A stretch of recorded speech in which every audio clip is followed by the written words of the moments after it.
अब देखते हैं बेटा moment of inertia.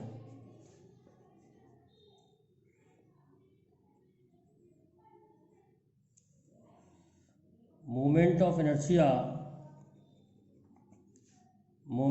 Inertia plays a same role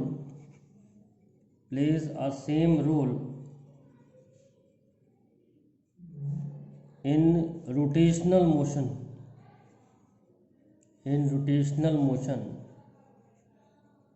which mass plays in translational motion. तो जो काम ट्रांसलेशनल मोशन में मास करता है वो काम रोटेशनल मोशन में मोमेंट ऑफ इनर्शिया करता है। रोटेशनल मोशन का मतलब होता है किसी रिजिड बॉडी का मूव करना। तो किसी रिजिड बॉडी के मूवमेंट में मोमेंट ऑफ इनर्शिया का रोल होता है, वो वही होता है जो मास का होता है ट्रांसलेशनल मोशन में। तो मास एक इनर्शिया का काम करता है ट्रांसलेशनल मोशन में। क्या मतलब है इस बात का? अगर किसी बॉडी का मास ज़्यादा है तो उसे चलाना मुश्किल, और अगर कोई बॉडी चल रही है तो उसे रोकना मुश्किल, मतलब it is playing the role of inertia. यही काम रोटेशनल मोशन में मोमेंट ऑफ इनर्शिया करता है। अगर किसी बॉडी का मोमेंट ऑफ इनर्शिया ज़्यादा है तो उसको रोटेट करना मुश्किल, और अगर वो रोटेट कर रही है तो उसे रोकना मुश्किल। अब मोमेंट ऑफ इनर्शिया किसी बॉडी का निकालते कैसे हैं? किसी बॉडी का मोमेंट ऑफ इनर्शिया हम कैसे निकालते हैं बेटा? अलग अलग एक्सिस पर मोमेंट ऑफ इनर्शिया अलग अलग होता है। मान लो ये बॉडी बनी है, इसमें एक पार्टिकल का मास m1 है, उसकी दूरी r1 है। दूसरे पार्टिकल का मास m2 है, उसकी दूरी r2 है। और n पार्टिकल का मास mn है और उसकी दूरी rn है। अगर हम इस क्वांटिटी को निकालें, mass into square of distance, mass into square of distance, ऐसे करते जाएं, पार्टिकल का मास लें और उसके डिस्टेंस, एक्सिस से जो डिस्टेंस है उसको स्क्वायर करते जाएं, इस क्वांटिटी को हम ऐड करते जाएं, तो जो हमें रिजल्टेंट क्वांटिटी मिलेगी उसे हम कहते हैं मोमेंट ऑफ इनर्शिया। तो मोमेंट ऑफ इनर्शिया को हम शॉर्ट फॉर्म में लिख सकते हैं MI/RI square, square of distance multiply by mass. इन सब का अगर हम सम कर लें तो we will get moment of inertia. I की वैल्यू 1 से लेके n तक जा रही है। तो मोमेंट ऑफ इनर्शिया क्या लगता है किस पे डिपेंड करता है? मोमेंट ऑफ इनर्शिया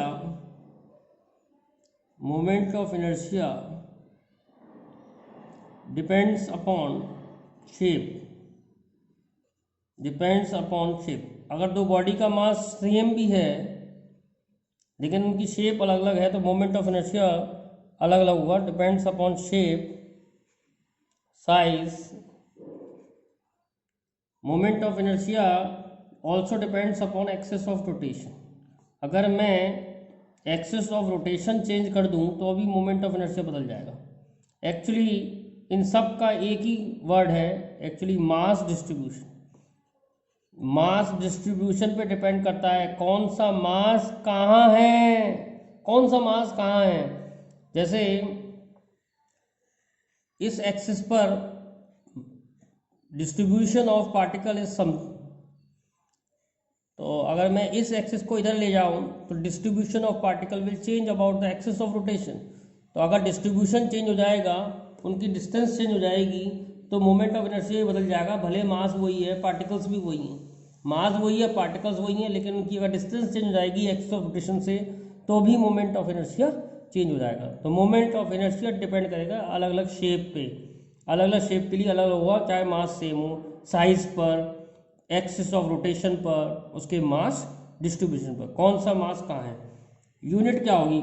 बहुत सिंपल है, mr² इसका फॉर्मूला है। तो मास की जगह किलोग्राम और डिस्टेंस की जगह मीटर स्क्वायर। तो ये तुम्हारी मोमेंट ऑफ इनर्शिया की यूनिट हो जाएगी किलोग्राम मीटर स्क्वायर। एक सिंपल सा क्वेश्चन करके देखते हैं मोमेंट ऑफ इनर्शिया निकालने का। जैसे ये कोई मास है 1 kg का और ये कोई मास है 5 kg का। इन दोनों के बीच की दूरी 1 मीटर है और 1 किलोग्राम वाले मास की दूरी भी 1 मीटर है। एक्सिस से। अब मेरे को क्या करना है, इस एक्सिस पर मोमेंट ऑफ इनर्शिया निकालना है। तो किसी पार्टिकल का मोमेंट ऑफ इनर्शिया निकालना होता है तो मास इंटू डिस्टेंस का स्क्वायर, मास इंटू डिस्टेंस का स्क्वायर ऐड करते जाते हैं।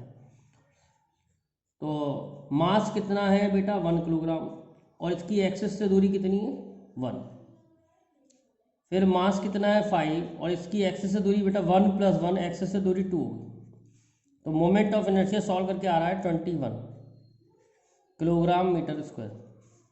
अगर मैं इस मास डिस्ट्रीब्यूशन को थोड़ा चेंज करूं, 5 किलोग्राम वाले को पास रख लूं और 1 किलोग्राम वाले को दूर रख दूं, अब मोमेंट ऑफ इनर्शिया कुछ और आएगा, भले मास वही है, मास वही है, उसका डिस्ट्रीब्यूशन बदल दिया है, तो मोमेंट ऑफ इनर्शिया कुछ और आएगा। अब आएगा 5 × 1 का स्क्वायर + 1 × 2 का स्क्वायर। सॉल्व करेंगे तो अब आ जाएगा 9 किलोग्राम मीटर स्क्वायर। तो इस केस में ज़्यादा आया, इस केस में कम आया। तो इसकी एक सिंपल सी लाइन याद कर सकते हैं, जितना ज़्यादा मास ज़्यादा दूर होगा मोमेंट ऑफ इनर्शिया उतना ही ज़्यादा आएगा।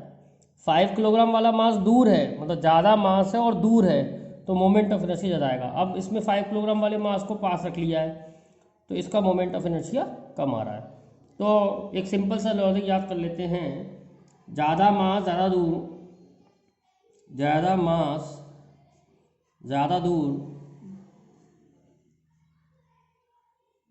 मोमेंट ऑफ इनर्शिया उतना ही ज़्यादा। ये लाइन बड़ी काम आती है, जितना मास ज़्यादा दूर होगा मोमेंट ऑफ इनर्शिया उतना ही ज़्यादा निकलता है।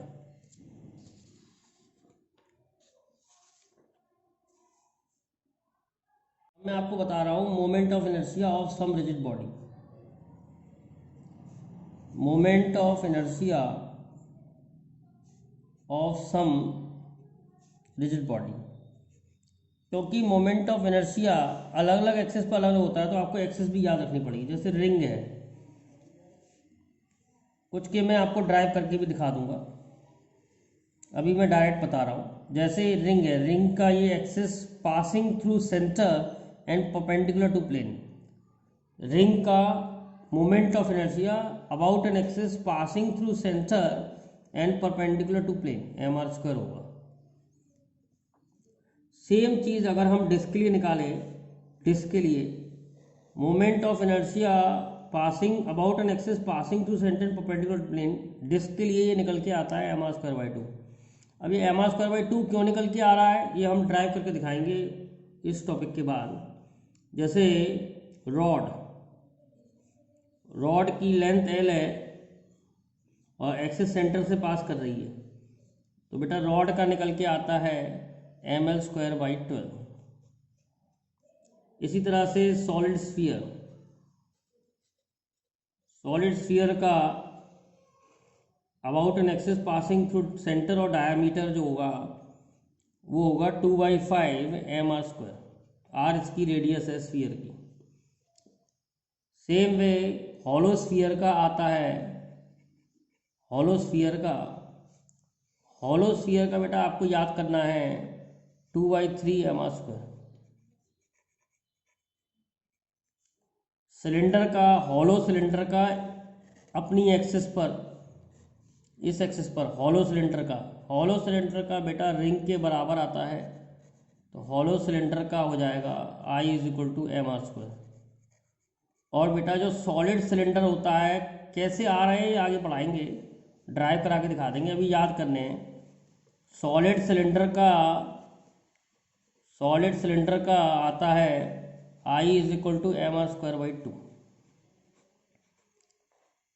तो रिंग का आता है mr², डिस्क का आता है mr²/2, रॉड का आता है ml²/12, l length of rod है। सॉलिड स्फीयर का 2/5 mr², हॉलो स्फीयर का 2/3 mr²।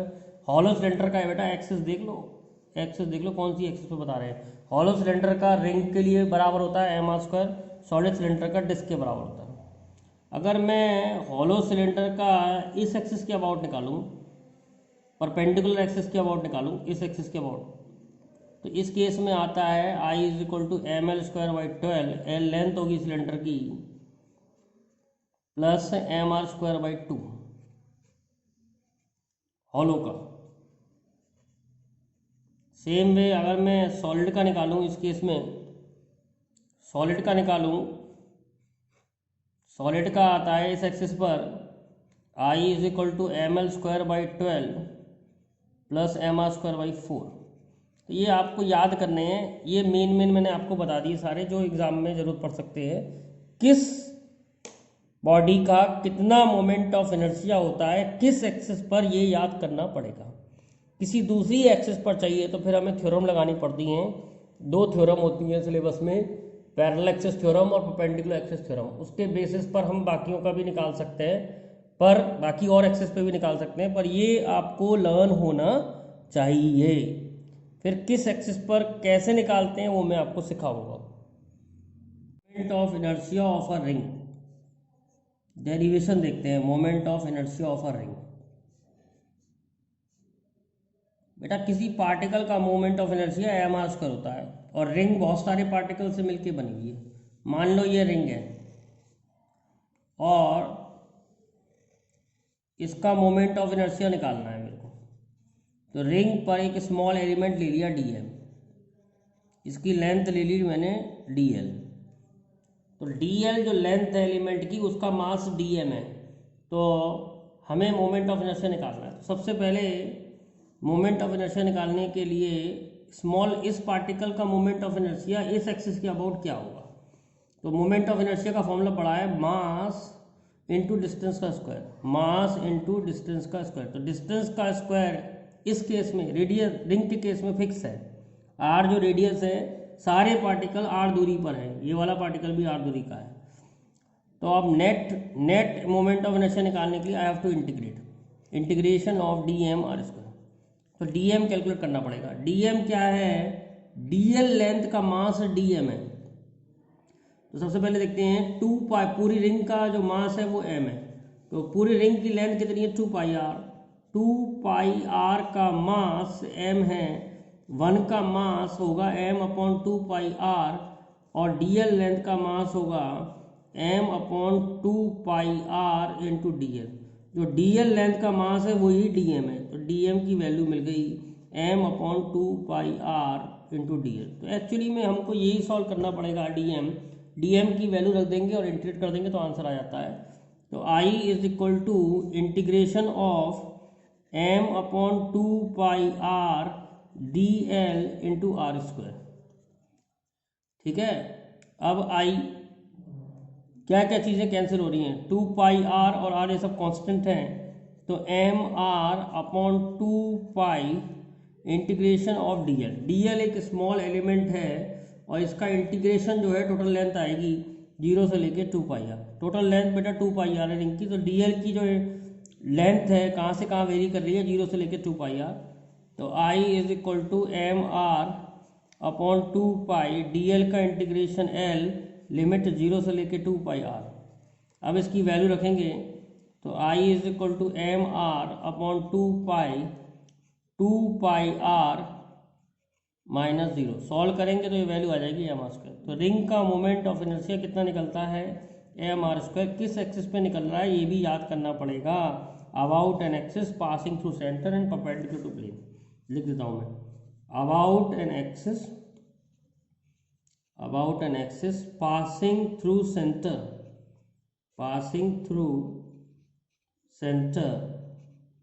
and perpendicular to plane। About an axis passing through centre and perpendicular to plane, इतना मोमेंट ऑफ इनर्शिया आता है। Moment of inertia of a rod, moment of inertia of a rod. किसी rod का moment of inertia कैसे निकालते हैं। जैसे ये रॉड है, मुझे इसका मोमेंट ऑफ इनर्शिया निकालना है, इस एक्सिस पे l लेंथ है। तो बेटा रॉड एक कंटिन्यूस बॉडी है। कंटिन्यूस बॉडी के लिए मोमेंट ऑफ इनर्शिया निकालने के लिए पहले एक एलिमेंट लेना पड़ता है। मान लो यहाँ एक स्मॉल एलिमेंट ले लिया जिसकी लेंथ dx है और मास dm है, और इसकी एक्सिस से डिस्टेंस x है।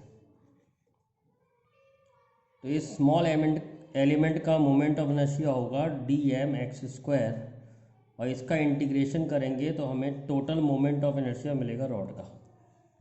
तो ध्यान रखें बेटा, dm जो होता है स्मॉल एलिमेंट का मास है और कैपिटल M मान लो रॉड का मास है।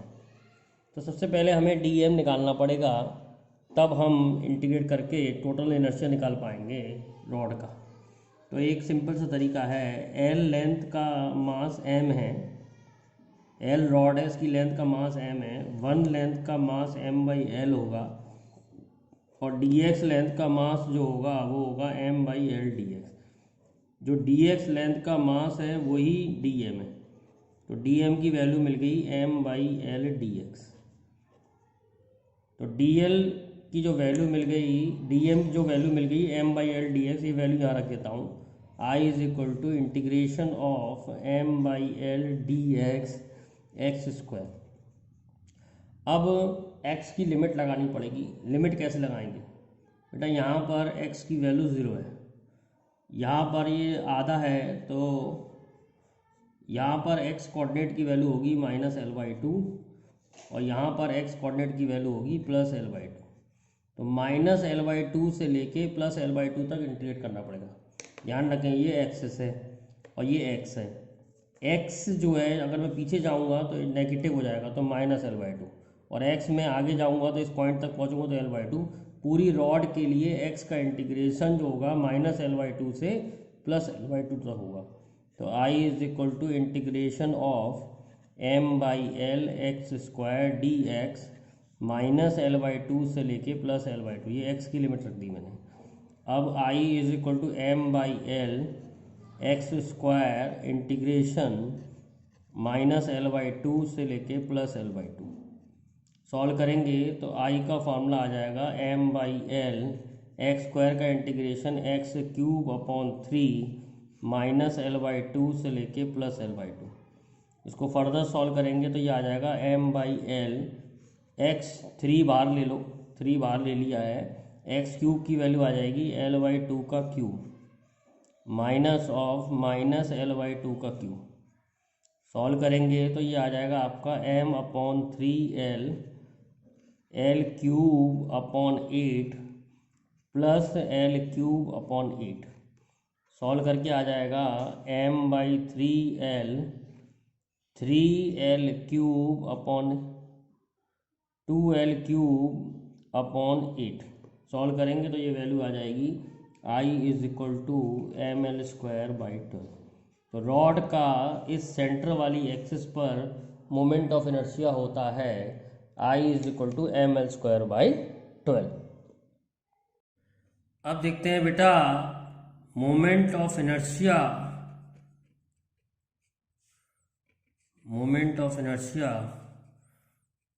Of a disc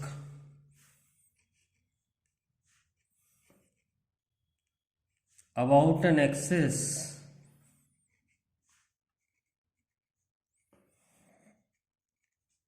passing through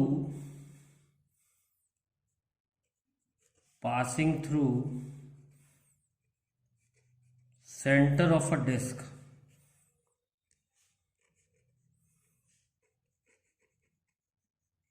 and perpendicular to plane।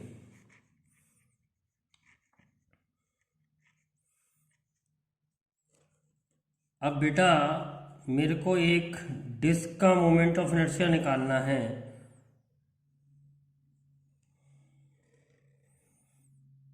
इस एक्सिस के अबाउट, जो एक्सिस सेंटर से पास कर रही है और डिस्क के परपेंडिकुलर है। अब देखिए डिस्क के हर पार्टिकल्स की दूरी अलग अलग होगी। जब ऐसी कोई प्रॉब्लम आती है, जब डिस्क के पार्टिकल्स की दूरी अलग अलग है या किसी भी पार्टिकल्स की दूरी वेरिएबल है, तब हमें ऐसे केस में इंटीग्रेशन करना पड़ता है। और इंटीग्रेशन करने के लिए हमें एक एलिमेंट चुनना पड़ेगा। वो एलिमेंट ऐसा होना चाहिए जिसको बड़ा करने पर वो चीज़ बन जाए जिसका आप मोमेंट ऑफ इनर्शिया निकाल रहे हैं। तो डिस्क के लिए क्या ऐसा एलिमेंट होना चाहिए जिसको बड़ा करने पर हमें डिस्क बन जाएगी? तो वो एलिमेंट होगा बेटा रिंग। तो मैं क्या कर रहा हूं, ये डिस्क है और मुझे इस एक्सिस पर मोमेंट ऑफ इनर्शिया निकालना है। तो मैं एक एलिमेंट लेता हूं रिंग, x रेडियस की और dx थिकनेस की एक रिंग लेता हूं। तो पहले मैं इस रिंग का मोमेंट ऑफ इनर्शिया लिखूंगा। dx थिकनेस की रिंग ली है, पहले मैं इस रिंग का मोमेंट ऑफ इनर्शिया लिखूंगा, फिर मैं डिस्क का मोमेंट ऑफ इनर्शिया निकालूंगा। तो अगर रिंग का रेडियस r है तो x की जो लिमिट होगी 0 से r, मतलब अगर मैं रिंग को धीरे धीरे धीरे धीरे धीरे धीरे करके बड़ा करता जाऊं तो वो डिस्क बन जाएगी। तो मुझे क्या करना है, पहले इस रिंग का एरिया, रिंग का मोमेंट ऑफ इनर्शिया निकालना है इस एक्सिस के अबाउट, इस एक्सिस के अबाउट, इस एक्सिस के अबाउट मैं रिंग का मोमेंट ऑफ इनर्शिया निकालूंगा और रिंग का रेडियस धीरे धीरे करके बड़ा करूंगा और लिमिट में इंटीग्रेट करूंगा, तो मुझे डिस्क का मोमेंट ऑफ इनर्शिया मिलेगा। तो first of all I have to calculate the moment of inertia of this ring. मान लो इस रिंग का जो मास है वो dm है, तो I have to calculate this dm first. क्योंकि ये मास का डिस्ट्रीब्यूशन एरिया में है तो मैं सबसे पहले इस रिंग का एरिया कैलकुलेट करूंगा। मान लो ये रिंग है x रेडियस की, आपने इसे खोल दिया। जब आप रिंग को खोलेंगे तो क्या लेंथ हो जाएगी उसकी, क्या 2πx नहीं हो जाएगी? और क्या थिकनेस होगी, dx। तो हम कह सकते हैं area of ring, area of ring, area of ring हो जाएगा 2πx dx। और भी तरीके हैं इस एरिया को निकालने के, लेकिन ये सबसे सिंपलेस्ट है। ये जो रिंग है इसका x रेडियस है, मैंने इस रिंग को पकड़ के खोल दिया है तो रिंग एक रेक्टेंगल बन जाएगी जिसकी थिकनेस जो होगी वो dx होगी और जिसकी लेंथ होगी 2πx। तो रिंग का एरिया dx 2πx dx हो जाएगा। रिंग का एरिया कितना हो जाएगा, लेंथ हो गई 2πx ए और थिकनेस हो गई dx, तो टोटल रिंग का एरिया कितना हो गया 2πx dx। अब मैं कह सकता हूँ पाई आर स्क्वायर जो डिस्क है उसका मास m है, तो 1 का जो मास होगा वो m/πr² होगा। तो इतने एरिया का कितना मास होगा 2πx dx, जो रिंग का एरिया है उसका क्या मास होगा m/πr² 2πx dx। तो ये जो मास है ये इस रिंग का मास होगा और रिंग के मास को हमने dm का है, तो dm का फॉर्मूला आ गया m/πr² 2πx dx। अब इस रिंग का रेडियस r है तो रिंग का जो मोमेंट ऑफ इनर्शिया होगा, so small moment of inertia मान रहा हूं, तो वो होगा dmx²। तो ये सॉल्व करके आ जाएगा m/πr² 2πx dx x²। तो ये रिंग का मोमेंट ऑफ इनर्शिया आ गया। अगर आपको डिस्क का मोमेंट ऑफ इनर्शिया निकालना है तो मेरे को इसको इंटीग्रेट करना पड़ेगा। तो मैं इसका इंटीग्रेशन करता हूँ। सबसे पहले मैं इसे दोबारा लिख लेता हूँ। डी जो हमारा निकला था वो निकला था m/πr² 2πx dx x²। तो x² को यहाँ मल्टीप्लाई कर देता हूँ, तो डी की जो वैल्यू आ रही है वो आ रही है m/πr² 2πx³ dx। अब मुझे इसका इंटीग्रेट करूंगा लिमिट में, तो मुझे डिस्क का मोमेंट ऑफ इनर्शिया मिलेगा। तो डिस्क का मोमेंट ऑफ इनर्शिया होगा integration of m/πr² 2πx³ dx। अब बेटा x की क्या लिमिट होगी, तो जब मैं यहाँ से स्टार्ट करूँगा तो x की वैल्यू 0 होगी और जब मैं यहाँ पहुँच जाऊँगा तो x की वैल्यू r होगी। तो x की लिमिट 0 से लेके r तक जाएगी। x की लिमिट कहाँ से जाएगी, 0 से लेके r। अब जो जो चीज़ें कांस्टेंट से बाहर रख लेता हूँ, पाई और पाई कैंसिल हो गया, 2m upon r square integration of x cube d x 0 से लेके r। तो 2m अपॉन आर स्क्वायर बाहर आ गया और एक्स क्यूब का इंटीग्रेशन हो गया बेटा x4 अपॉन 4 लिमिट 0 से लेके r। अब बेटा लिमिट रखेंगे 2m आर स्क्वायर, x4 की जगह x की जगह पहले r रख दिया, r4 अपॉन 4 माइनस 0 की पावर 4 अपॉन 4। सॉल्व करेंगे तो ये आ जाएगा 2m upon r square r की पावर 4 अपॉन 4। फाइनली जो आंसर आ गया वो आ गया बेटा m r स्क्वायर बाई 2। तो this is the moment of inertia of a disc about an axis passing through centre and perpendicular to plane. मतलब ये एक डिस्क है, इसके सेंटर से एक्सिस पास कर रही है और प्लेन के परपेंडिकुलर है। इस एक्सिस पर मोमेंट ऑफ इनर्शिया की वैल्यू कितनी आई है, m r स्क्वायर बाई 2। ये हमको याद रखना है।